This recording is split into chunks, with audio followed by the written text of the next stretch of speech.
It's setting up right now. Okay, good. Well, good morning, afternoon, and evening to all our online viewers, wherever you may be. My name is Russell Shao. I am the Executive Director at GTI. GTI is a 501c3 think tank dedicated exclusively to Taiwan policy research and related programs. Our mission is to enhance the relationship between the United States and Taiwan with the world by contributing to a more informed discussion about Taiwan and its people. In pursuit of that mission, we undertake several major programs. They include a bi-weekly publication called the Global Taiwan Brief, where we feature timely analysis as well as informed opinions about developments related to Taiwan. We also organize regular seminars, like the virtual seminar that you are all participating in here today, where we feature speakers to talk about timely developments related to issues related to Taiwan. We also organize an annual symposium in the fall, where we invite high-level practitioners as well as experienced scholars to really assess the past, present, and future of U.S.-Taiwan relations.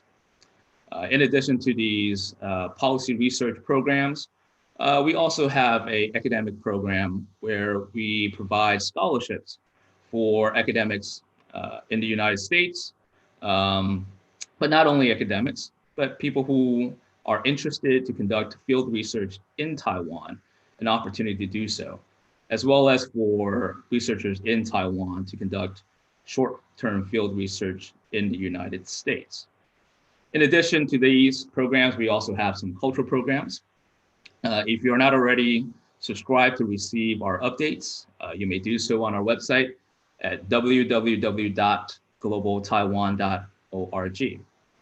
I'll be remiss, of course, if I did not also acknowledge the support that we continue to receive from our co-founders, our board of directors, our staff, as well as interns, and of course, supporters like the people who participate and regularly participate in our programs.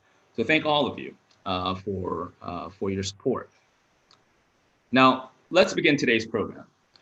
We're very pleased to present today's discussion with Dr. Matthew Kroenig on his new book, The Return of Great Power Rivalry, Democracy versus Autocracy from the Ancient World to the US and China.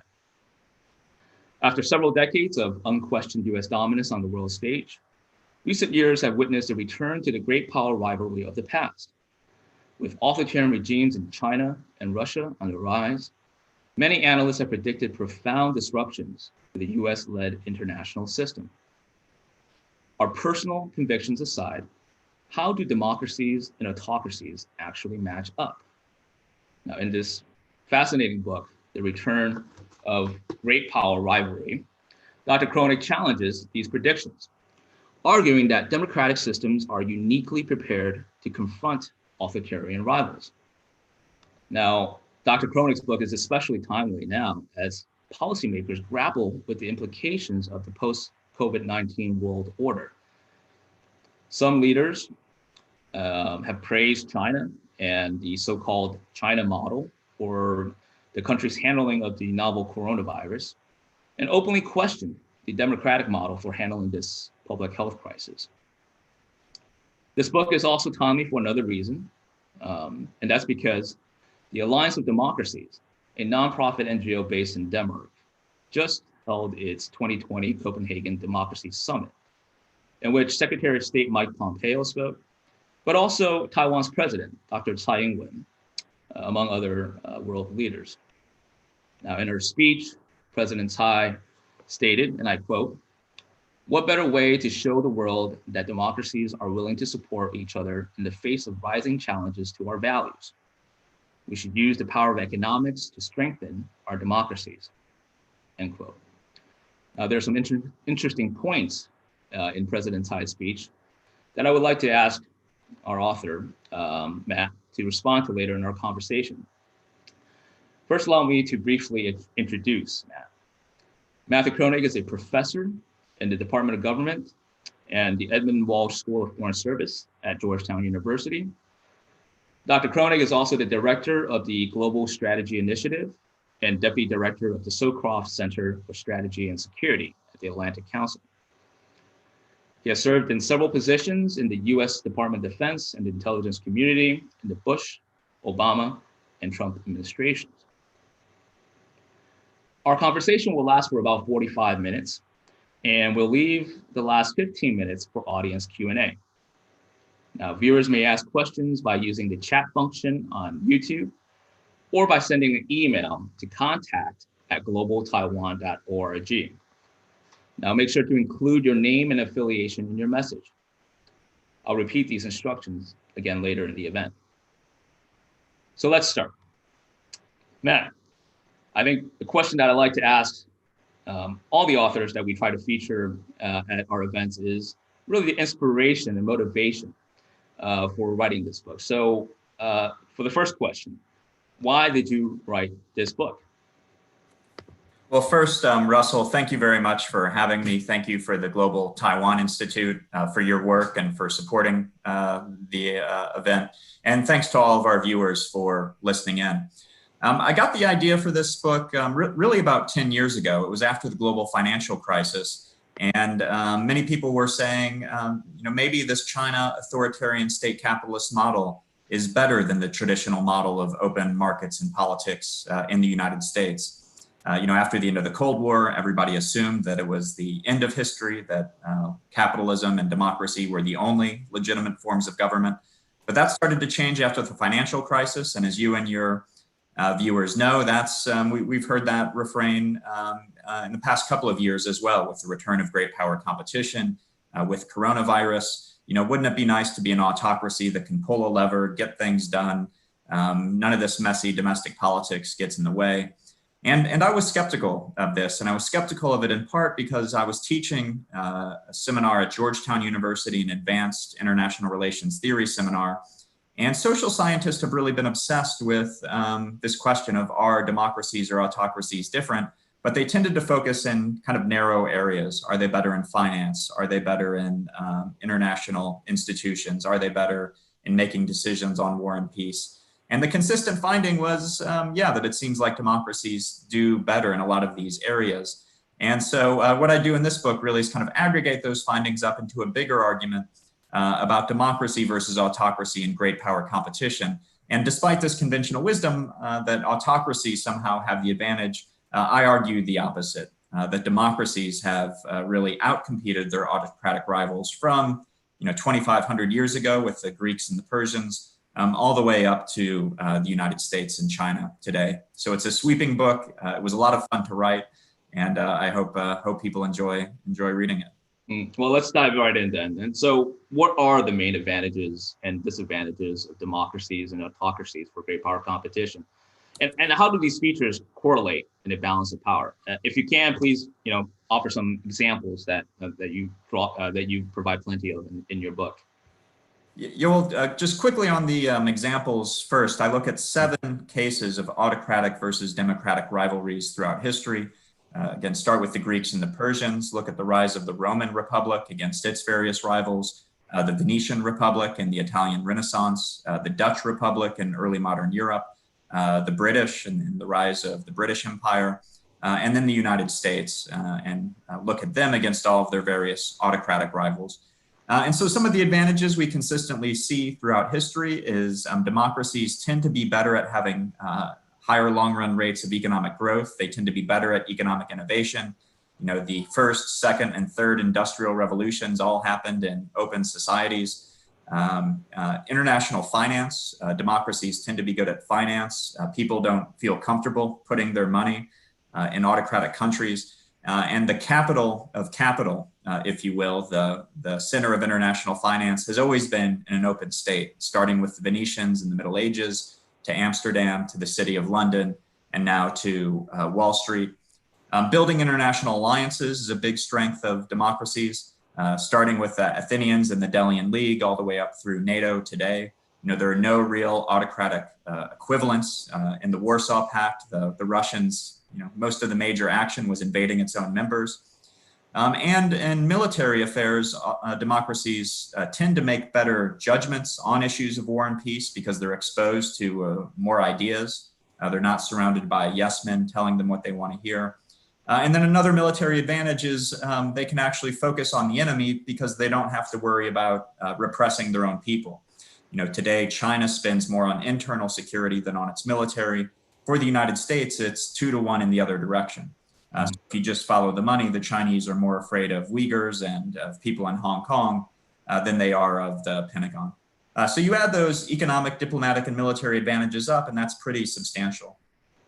Autocracies have no, go ahead, please. These have some advantages as well, but I think they're more than outweighed by their vulnerabilities. And I can say more about that, or we can move on. Well, I think we want to give our readers still some incentives to buy your book. So I don't think you need to give it all away at this point right now. But if I could stay on this question just briefly more, in your very extensive survey of these examples, what are some similarities or maybe differences in terms of the type of competition that we are in right now with China than, say, in those previous competitions in the past? Can you, could shed some light on that, maybe a little bit? Yeah, well, there are certainly some differences. One, if you look at military matters, there are nuclear weapons that serves as something of a deterrent for major war. The international system is more globalized today than it was then. There's much more economic interdependence between the major rivals, the United States and China. We have this new technology, artificial intelligence, quantum computing. Who knows how that's going to change the international system? So I think there are real differences. But I think what the book points to and what was surprising to me is the commonalities throughout time and how some of these rules of politics don't really change. If you're a dictator, you often prioritize your political control over the economic health of your country.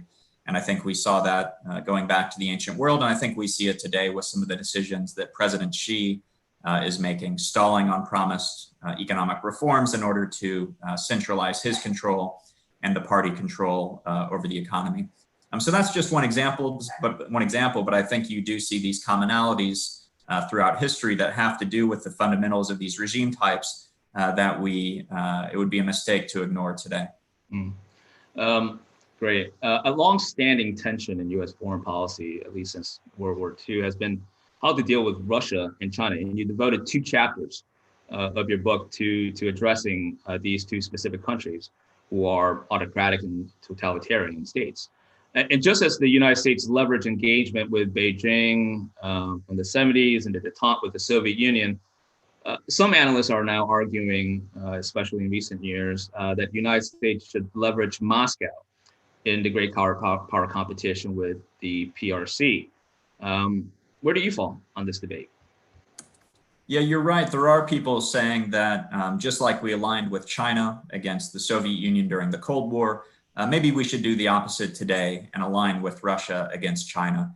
And I argue in the book that would be a mistake. And I also have a spin-off article in Foreign Policy from a couple of weeks ago making the argument. And I think it's a mistake for a number of reasons. One, I doubt that Russia and China are going to form a deep, trusting partnership that will pose a unified threat to the United States and its allies, just because we know that autocracies don't make good allies. Again, a lot of evidence for that in the book. If you just look at Russia's history of alliances over the past 100 years, it really fights with its allies more than with its enemies. It fought with Nazi Germany in World War II. Again, major military action in the Warsaw Pact was invading Czechoslovakia and Hungary. 1969 fought a border war with its then ally China. Georgia and Ukraine were members of the Commonwealth of Independent States when they were invaded by Russia. Even if Russia and China form a formal alliance tomorrow, it doesn't mean that there aren't going to be serious differences. Second, I don't think we can count on Russia to, even if Russia promised that it was going to work with us against China, I don't know that we could trust Putin's word. We don't trust him to abide by arms control agreements. We don't trust him to abide by ceasefires in Ukraine. Why would we trust him to help us on what's our most important challenge for the 21st century? Other reasons as well. So what I argue in the book is that one other point is Russia doesn't bring that much to the table. You know, its economy is smaller than Italy's. So getting it on our side doesn't really even help that much. So I argue the better approach would be to work with America's traditional democratic allies, America's formal treaty allies. We consist of 60% of global GDP, compared to only 19% of combined Russian and Chinese GDP. So just working with our traditional democratic allies, we have the preponderance of power necessary, I think, to do what we need to do in the world. So we should work with our traditional allies and not try to cozy up to shifty dictators. That's an excellent point that I want to return to later in the conversation. But I want to go back to the framing again of your book, and by framing it as a matter of democracy versus autocracies, one could argue that this is an ideological frame. And I mean, this book is very timely, of course, because of the focus on great power competition.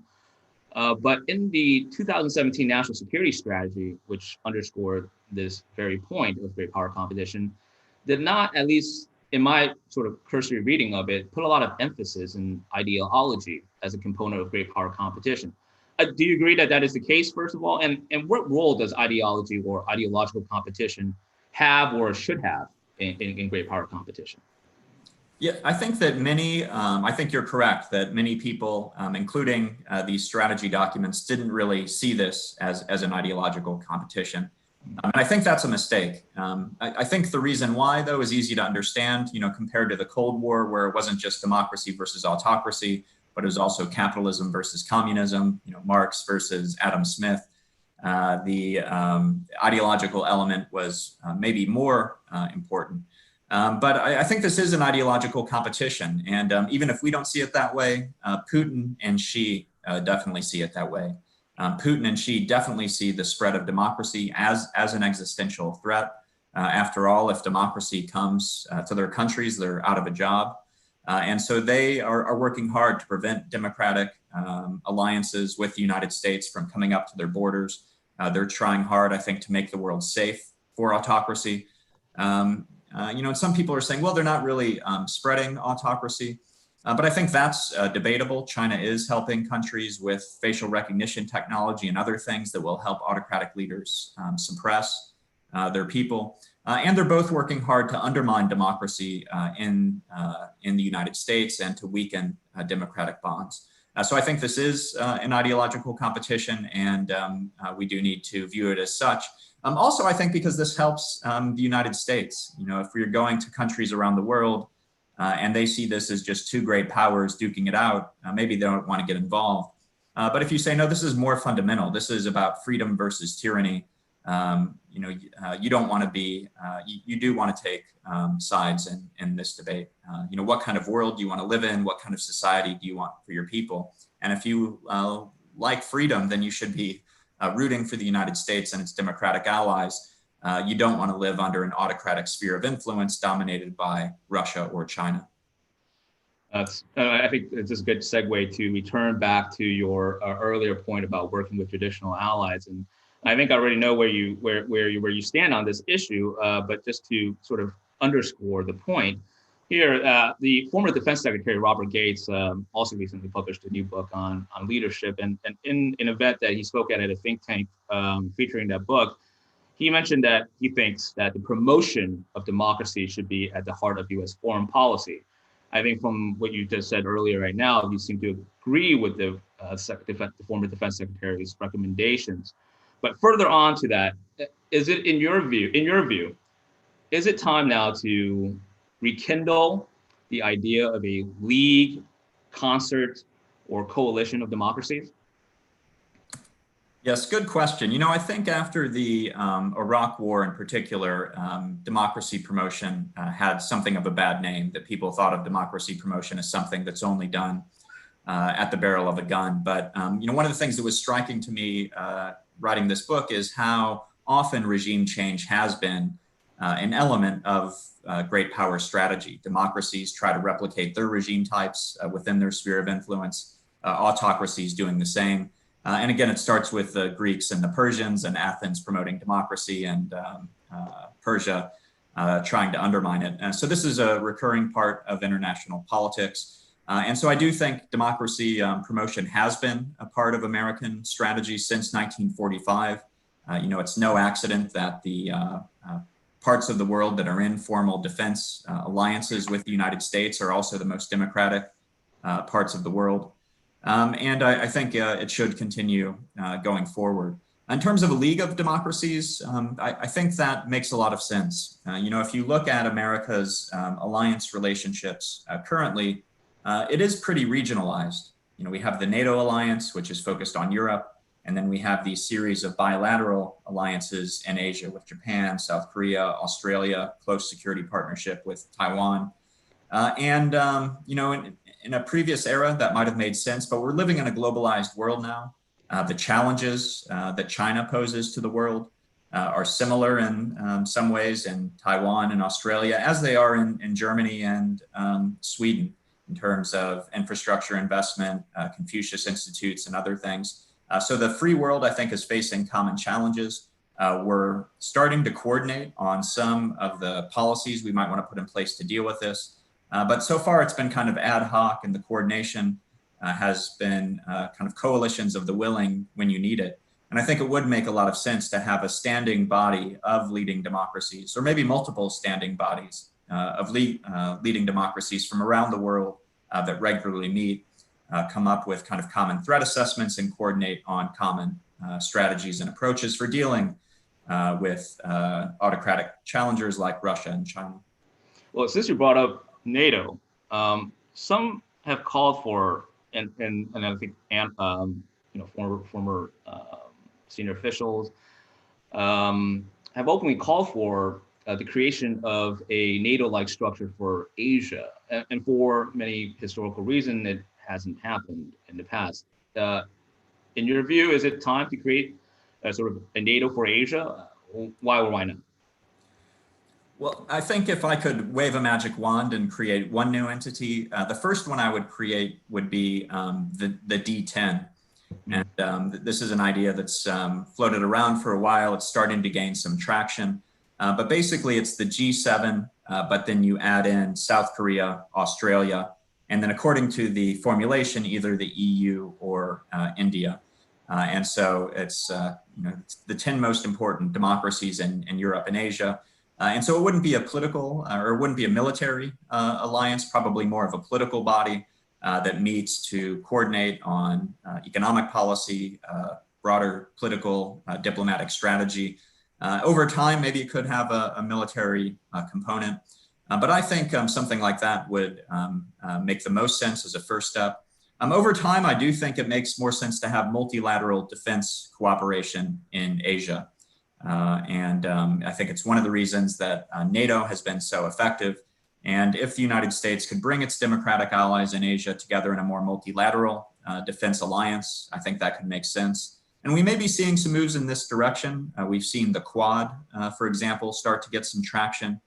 So this is a quad of the kind of four major democracies in Asia: the United States, Australia, Japan, and India, working together more closely on defense matters, in part as a response to China.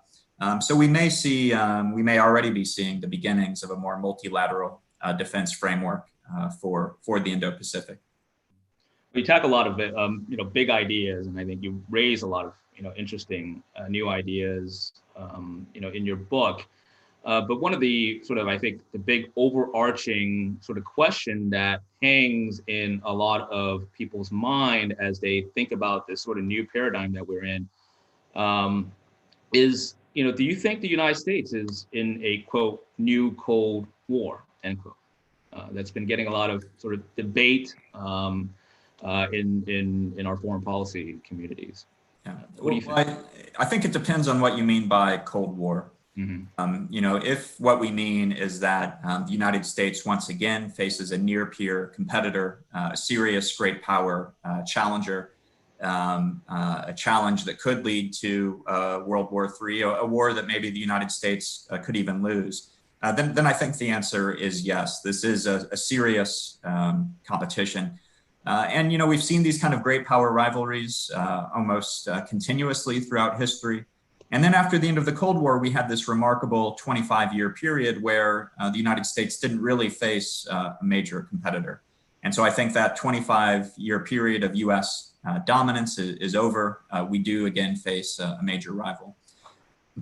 Now, but I think there are differences between the Cold War and today. And so I think we don't want to get locked into a Cold War mindset. We want a set of strategies and policies that work for the 21st century. And so I think the Cold War label may not be appropriate. And, part of the reason it was Cold War is because it never turned hot. And I hope that is the case with the US-China competition. But unfortunately, I do think there are real risks of major war. So again, I think we need to design a strategy for where we are today, not for where we were in the 1950s, 60s, 70s, and 80s. The focus of much of your recommendations in your book has focused on working with democratic allies. But some of the most stronger partnerships that the United States has, particularly in the Indo-Pacific region, are not necessarily, well, not only in the Indo-Pacific regions, are not necessarily with democratic countries, or in the traditional sense, fully democratic at least. For instance, Singaporean Prime Minister Lee Hsien Loong recently argued in a foreign affairs piece that Singapore does not want to have to choose side between China and the United States. So how should the United States respond to such calls, which are really not uncommon from Southeast Asia and elsewhere in the world, that they don't want to have to choose side? Well, I think I'll start by putting this in a fairly broad framework. We often hear that autocracies are good at long-run planning, that President Xi can plan for 2049. Meanwhile, in democracies, we're focused on the next election. We can't do long-term planning. And in the book, I argue that's actually incorrect, that democracies are better at long-term planning than autocracies, that a dictator is unconstrained and so he can bounce his country around. And I think we're seeing that with President Xi as he backtracks on a lot of Deng Xiaoping's strategic guidance. But the United States, I would argue, has basically had the same grand strategy since 1945 of building this rules-based international system, encouraging open trade, democracy, underpinning it with security and alliances.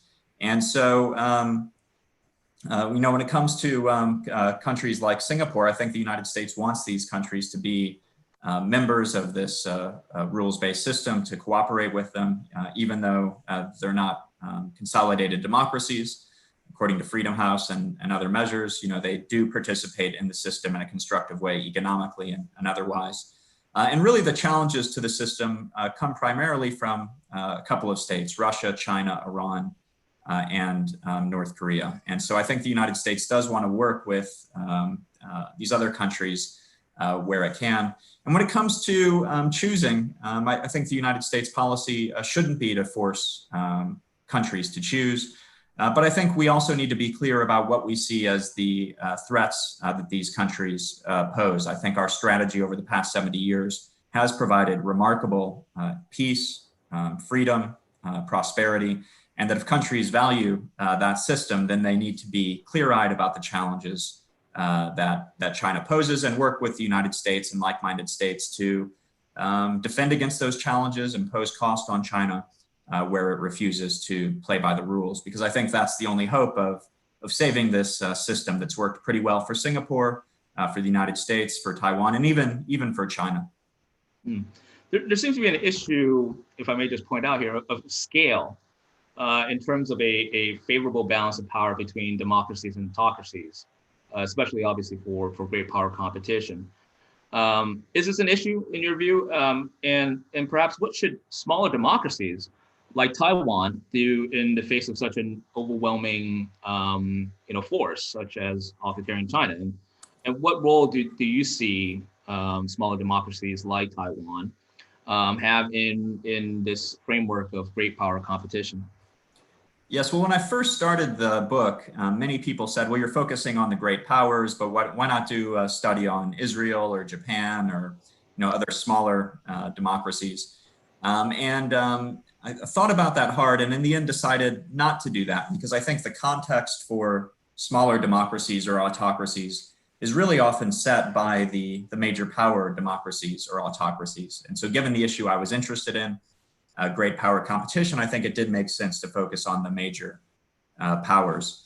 That said, one of the things that was surprising to me in the book is how often, these democratic great powers started as pretty small.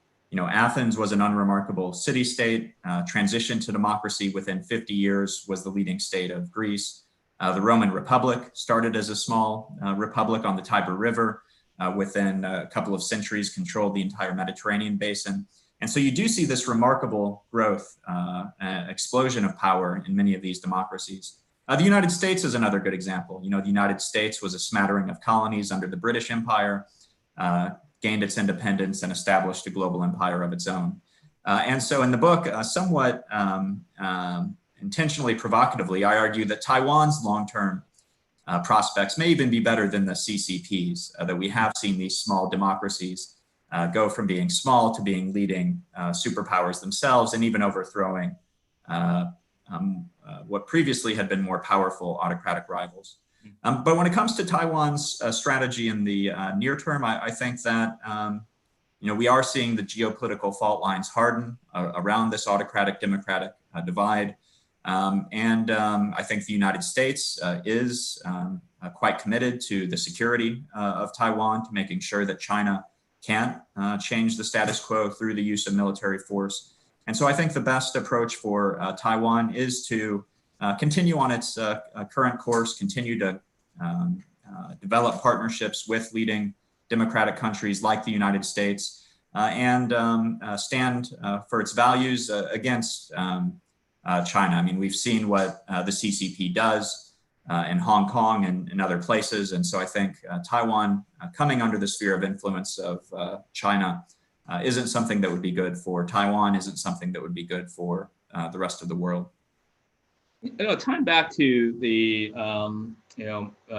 the introductory remarks that I offered, and where I quoted President Tsai Ing-wen of Taiwan concerning the need for strengthening economic cooperation in democracies, that struck me as an interesting idea, and one that I personally have been on the record of also promoting, which is democracy trading more with each other. And so in your view, in terms of the book that you've written, how does economics play into the strengthening of democratic ties, and how does that factor into, how could that factor into great power competition?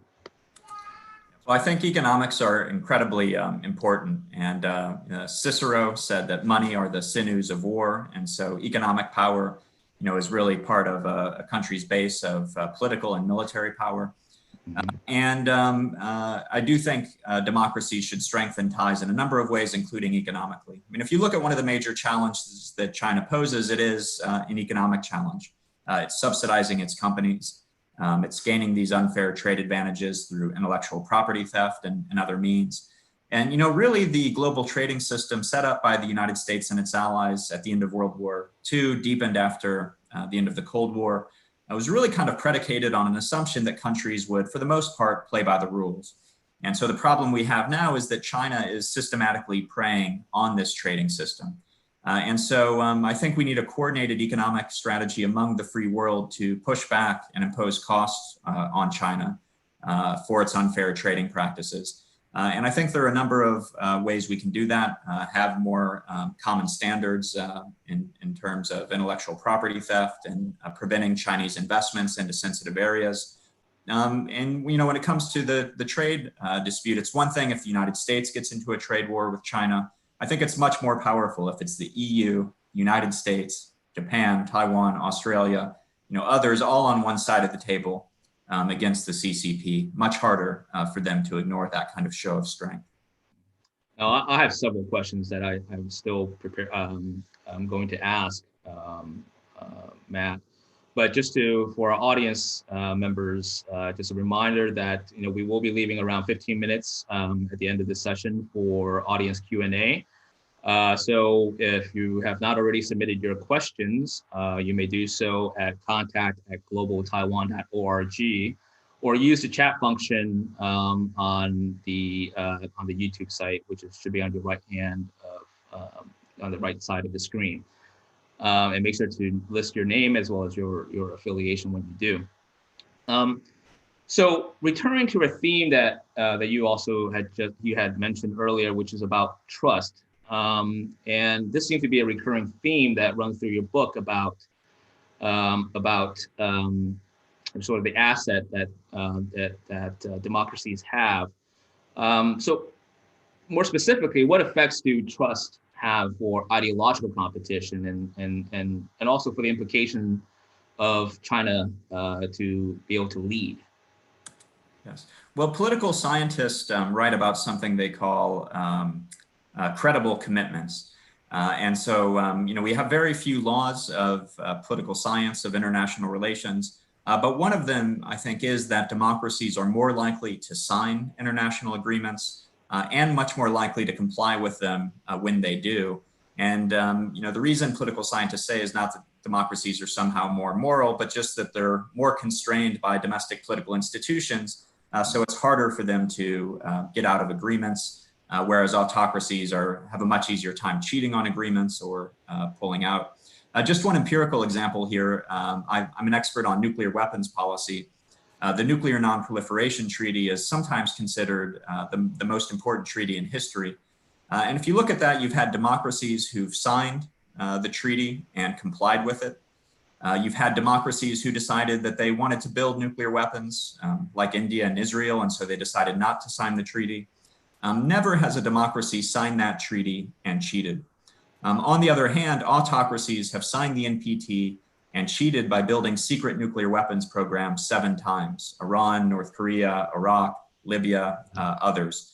And that's representative. Autocracies cheat on their agreements all the time. We don't trust Russia and China to abide by trade agreements, to abide by arms control agreements. And so, some people look at that as an advantage. Autocracies can be ruthless. They can say one thing and do another. And maybe there's a short-term gain from that, but I think there is a long-term weakness of autocracies is that the rest of the world doesn't trust them. They don't trust them to abide by their commitments. They always suspect that they're going to cheat. And so I think the fact that democracies can make these credible commitments, do tend to stick with the agreements that they make, is an important resource for international diplomacy and for great power competition. To get into a little more sort of specific issues, how does China's autocratic system affect its military effectiveness? Yeah, I think it does affect it. And I think there are a couple of key weaknesses we see in autocratic regimes throughout history, including in China. So one that I mentioned before is that in autocracies, state security and regime security is more important than national security. So often we see dictators that design militaries foremost to repress their own people, only secondarily to defend against the enemy. And again, in China's case, spending more currently on domestic security than on international security. So if China became a liberal democracy, didn't have to worry about its own people anymore, could repurpose those resources to military power, to power projection. But that's something it doesn't feel safe doing right now. Second is I think that democracies have shown over the years that they are better at high-tech innovation, including in the military space, developing new military technologies, new innovative operational concepts for using those technologies. Again, the Greeks had a technology advantage over the Persians. If you look at the United States, part of the reason it beat the Soviet Union was its advantage in high-tech military capabilities. When Reagan started talking about Star Wars and missile defense and stealth technology and precision-guided munitions, the Soviets thought they just couldn't compete anymore. And so we have this question now with the US and China. There are some defense analysts out there who think maybe China has the advantage. Maybe it has the advantage in hypersonic missiles and other things. And I just think we have 2,500 years of history to suggest that's probably not the case, that if the United States really wants to invest in the technologies of the future, artificial intelligence, hypersonic missiles, directed energy, that it's going to be very difficult for Russia and China to keep up. And just one other point on this, if you want to know where your adversary is weak, you can also often just ask them. And what do Russia and China complain most about in the military space? Well, they complain that the United States is launching color revolutions, trying to undermine their regimes. Of course, that's not the case, but it shows where they feel vulnerable. And it says that the United States is looking for a strategic nuclear first strike capability with our missile defenses and other things. And again, of course, that's not the case, but shows where they are vulnerable. So if we want to take the gloves off and really compete in the military domain, I think these are the two places to look at their domestic vulnerabilities and at their inability to compete in high-end strategic technological competitions. Oh, that's really interesting. Now, if I could continue on this path of the sort of limitations of autocratic systems, now, could there be a collapse of the Chinese Communist Party without the collapse of China? Interesting question. In the book, I look at 7 case studies. Six of them end in the collapse of one regime or the other. In 5 of those 6 cases, it was the autocracy that collapsed. So autocratic regimes are vulnerable. We often do see these competitions end in the collapse of the autocratic regime, especially in periods of leadership transition. Democracies, for all of our faults, do have steady institutions for transferring power peacefully. Autocracies don't have that often. And it looked like the Chinese Communist Party was developing a system of peaceful leadership transition, had been successful with a few of these transitions. But now President Xi has undermined that.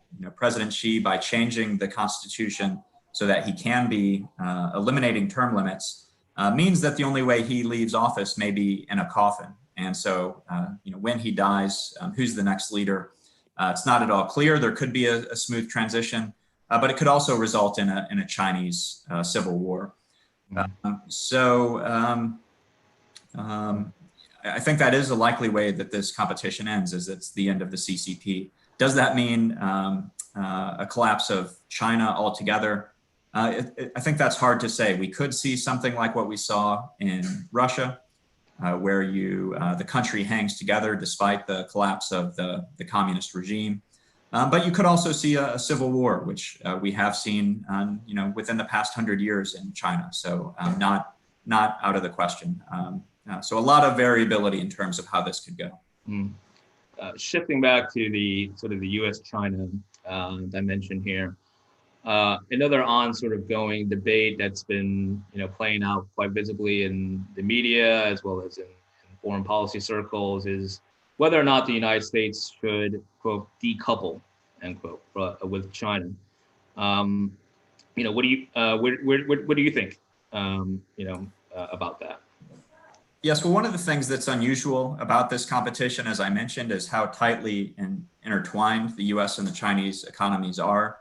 And so, there are some advantages to that. We've all gotten rich over the years because of that, and including China's been the biggest beneficiary of globalization. But there are also vulnerabilities, as we see now, with China investing in high technology companies in the West, stealing sensitive technology back to China. And so there is this debate about decoupling. Should we decouple our economies? And so I think the answer is that we should do it with a scalpel, not with a machete. And I think there are really 3 baskets of economic that it's helpful to distinguish among. So first, I think there are these areas where the interconnectedness does pose national security threats. Chinese investing in sensitive technologies with military applications. And I think in those areas, we do need strict limits, and we should decouple. I think there are other areas where China is gaining an unfair trade advantage through subsidies and other things. And so there, I don't think we necessarily need to decouple, but I do think that we should push back with countervailing duties, tariffs, and other things, even as trade continues. And then I think there's a third bucket where you can basically let normal trade continue. You know, the United States sells a lot of agricultural products to China. There's no reason that that kind of trade can't continue. So rather than this crude decouple or not, I would encourage people to think about different categories of economic exchange. What are the things that are truly sensitive, and what are the things that we can continue to allow? Excellent. Just to hone in on one point, and I'll conclude with my question with this question. And you brought this up in the course of your responses to my earlier questions, but how do U.S. alliances factor into your thesis about, quote, democratic fitness? This is a terminology that I thought was actually that you use frequently in the book, and I think it's very apt in describing the sort of the long-term strategic competition that you underscore in your book. So how do you see sort of alliances factoring into your thesis? There's been, I think, a lot of talk these days about the need to reinvent or upgrade or shore up, or maybe in some sense, some would say sort of salvage the alliance system, because it appears to be under immense strain. So how does alliances factor into your thesis about great power competition? Yes, well, one of many people, others say that America's alliances are its greatest strength in this coming competition. One of the insights of the book for me is that people will say our alliance are our greatest strength, or our military is our greatest strength, or our economy is our greatest strength. And one of the takeaways for me writing this book is that actually I think our domestic political institutions and our Republican Constitution is our greatest strength. And these other things are manifestations of that. We have a robust economy because of our institutions. We have these close alliances because of our institutions. We have an effective military because of our institutions. So I think our Republican institutions is our greatest advantage. But the alliances are one major advantage that flows from that. And it's a huge advantage. Again, 60% of global GDP, if you look at the United States and formal treaty allies. On the other hand, China has arguably one ally, North Korea. And with a friend like that, who needs enemies? Now, the Chinese for a long time have said, well, we don't want alliances. The United States alliance system is more of a burden than a boon. But I don't think that's the case. If you look historically, to be a true global leader, a country does need friends and allies. And I think we see China, since it can't go in through the front door with the kind of formal alliance relationships that the United States has, it's trying to gain influence through the back door with Belt and Road, making investments in ports and other things. I think the reason is they've been boxed out from these political relationships. So I think the United States should value its relationships. I think the Trump administration has done, on balance, deserves credit for recognizing the return of great power competition and for many of the steps it's taken. I do think this is one weakness. I think it's been too hard on its friends. And I think in this era of great power competition, we should be improving relationships with allies, pulling them closer, expanding the network of allies, and not picking fights with them. If I could turn your attention to just one specific sort of relationship that I think has gotten a lot of attention, especially in recent days, is the relationship with India, which is, of course, one of the largest democracies. And I think in the overall theme of your great power competition, India as the largest democracy in terms of population size, should figure quite prominently, maybe not in your overall thesis. Where do you see India role that India could play in great power competition between the United States and China? Well, India is a rising power. It's the largest democracy on earth in terms of population. And so I do think it has an important role to play in this era. I think it would be great if India were to become more of a core member of the kind of democratic, rules-based system. As you know, during the Cold War, it had a non-aligned policy, and that legacy has carried over. So I think it hasn't been as willing. I think many people in Washington have been more eager about a partnership with New Delhi than vice versa. But I think that's changing. I think India is well aware of the threat from China, recognizes that working with the United States makes sense. And we've seen steps in that direction recently with this Quad arrangement that I mentioned. And then with the border conflict with China just in the past few weeks. I think another advantage of autocratic weakness is autocracies having clumsy diplomacy, overplaying their hand, and pushing other countries together to form counterbalancing coalitions. And it looks like China is doing that, and that it is pushing India more into the arms of the United States and like-minded democratic nations. That's great. Thank you. All right, I'm going to turn over now to the audience questions. The first question is from Willis Wong, whom I believe is a student of yours, Professor Kroenig. And this is actually, this question is interesting in the sense that, while our discussion has been primarily focused between democracies and autocracies versus autocracies, this question asks, given that China is becoming more aggressive toward the world, are democratic and authoritarian countries starting to perceive China as a rival? And with the emphasis on authoritarian countries starting to perceive China as a rival. If so, do you see a change in the relationship between authoritarian countries and China? Yeah, Willis, thanks for listening in. And yes, I remember you from class and look forward to seeing you back on campus when the semester resumes. It's an interesting question. It's not just democracies that are concerned about Chinese behavior. So we've seen autocratic countries as well that are concerned about the rise of China. Vietnam is a good example. And I think Vietnam is also working more closely with the United States because it's concerned. We see other countries, though, working more closely with China.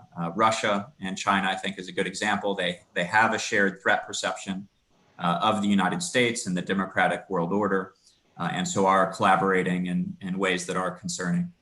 So I think the answer is it depends, but it's a good point. It's not just democracies concerned about the rise of China, autocracies as well. And given that this is the foremost challenge to the United States, to its allies, to the rules-based order, I think, again, we need to work with all countries who see this as a challenge and not discriminate between democracies and autocracies, even though realistically, it's going to be those democratic alliances that are going to be the closest ones. College still collecting questions, but if I could stick with the Russia-China angle that you've referenced a number of times, could you just sort of maybe provide some more of your assessment as to what the sort of longer term trajectory of that relationship will be? Some people argue that, that Russia and China are closer now to one another than ever before, exercising together militarily, and it seems to have far more aligned interests,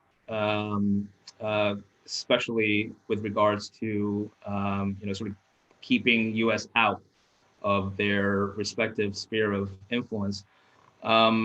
Can you comment a little bit where you sort of see Russia, Moscow, and Beijing sort of, where the frictions and long-term, trajectory will be for that relationship?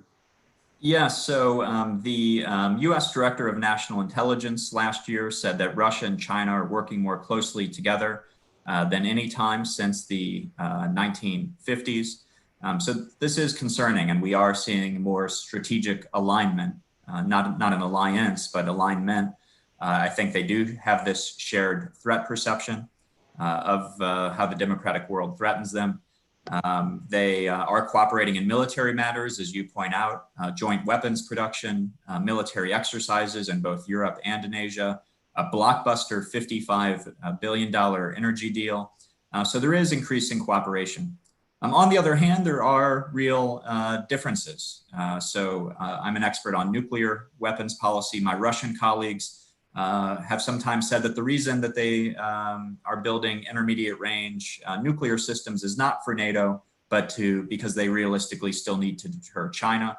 And Russia was the leading partner during the Cold War. Putin may not be willing to be the junior partner in this new relationship. So there are some tensions. What it means for US and allied strategy, again, going back to this question of should we try to peel Russia away, I just don't think that's realistic. And in a way, I think, to use a pop culture or slang kind of term, I think they're destined to be frenemies. They are going to have some areas where they can cooperate, but I think they also distrust each other and plan for potential conflict and even war with each other. So I don't think we can peel Russia away. Rather, I think the way the US and its allies should think about it is that we're going to have to deal with them both at the same time, and that China is the bigger priority, it's the bigger threat. And so essentially managing Russia is going to have to be a component of a broader strategy for China, which again is the bigger challenge. Since we are GTI here, I think it'd be only natural for us to close with a question related to Taiwan. And you mentioned earlier that that you see that the possibility of Taiwan outlasting the CCP. Obviously, the role of the United States is critical in the long-term viability of Taiwan in the face of China's aggression. What are some areas that you see the United States and Taiwan can cooperate more in ensuring a free and open sort of Indo-Pacific? Yes, great question. And I've had the opportunity to visit Taipei a number of times, including one time when I went with some people much more important than me. So I got to be in a small meeting with President Tsai, and that was a great honor. I've been to Beijing a number of times as well. And, I think one of the best tools Taiwan has is just inviting people to visit, and they can see what a great country it is, flourishing capitalist democracy. And, there's really no comparison between Taipei and Beijing in that regard. Where can we cooperate? The one that I think about the most, unfortunately, is in military and defense matters, because I think if there is going to be a World War III between the United States and China, the most likely flashpoint is Taiwan. The United States has a security commitment to Taiwan, although it's not a formal defense pact. So there's the danger that the Chinese Communist Party could read that as a weaker commitment than, say, the alliance with Japan or South Korea. In addition, China has increased its military capabilities over the years, anti-ship missiles, submarines, other things that would make it more difficult for the United States to defend Taiwan.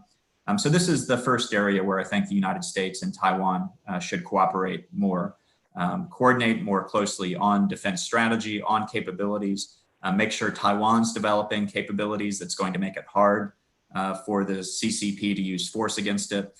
And I think it could make sense for the United States to clarify its defense commitment to Taiwan and make it clear that that's as ironclad as some of our other commitments, because we don't want the CCP to miscalculate, to think they can get away with something when they actually can't.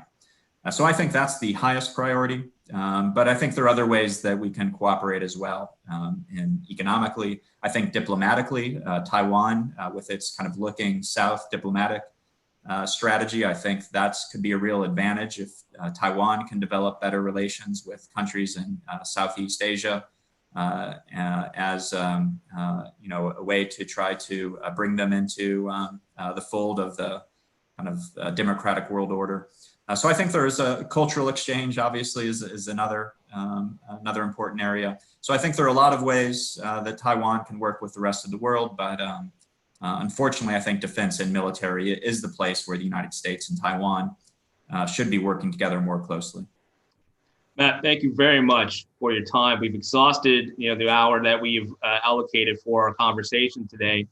And really, just even I think I was able to get a great deal of insights from you just from the conversation, but that really only scratches the surface of the amount of insights that you have in your book here. So I just want to recommend again to all our audience members to read the book and And thank you very much for your time, and for everyone joining us. Please stay healthy and stay safe. And this video is going to be posted online for all our online viewers to view. So thanks again, Matt. Thank you very much. Take care. It was my pleasure. And the book is available on Amazon, but if you want to support a local bookstore, Politics and Prose in Washington has signed copies. So you can pick one up there as well. But Russell, thank you very much for having me. Thanks again to the Global Taiwan Institute. I enjoyed the discussion. Hope the viewers did as well, and look forward to staying in touch. Okay, take care. Bye. Mm-hmm.